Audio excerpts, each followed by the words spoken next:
Mistake number 15. Protecting jerks. I don't know what it is about women and jerks. We're like jerk flypaper. Not only do we attract them more than men do, but we also tolerate them longer. In our usual attempts to avoid making others feel bad, we let them take up more of our time than we should, shoulder the blame for their mistakes, and make excuses for their behavior. Men seem to have a much better detection device when it comes to jerks. They smell them a mile away and avoid them at all costs. Greta is a good example of how women protect jerks.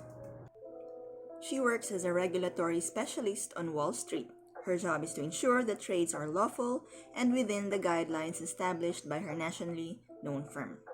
Greta reports to a jerk.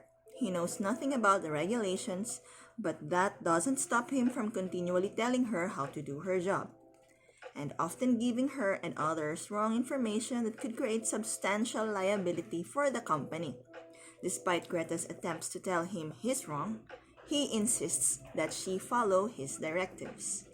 When the department vice president asked why so many errors were made on several recent trades, she refused to say she was simply following the instructions of her boss.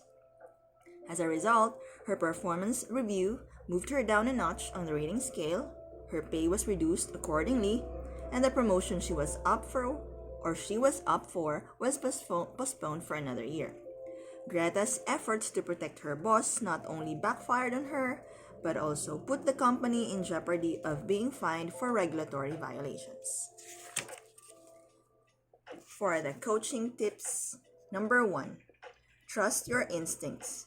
When you think someone is a jerk, he or she probably is. Number 2, distance yourself from jerks. Don't be found guilty by association. Number 3, politely but firmly tell a jerk to take a hike. Number 4, when you get blamed for the actions of some jerk, don't hesitate to redirect your accuser to the real source, which is what Greta should have done. Try something like, I can see why you would be upset over this. Why don't you speak with Chris about it to find out why he wanted it done that way? And number 5, when the jerk is your boss, it's time to look for another job. Research conducted by the Center for Creative Leadership reveals that trying to change your boss is a waste of time.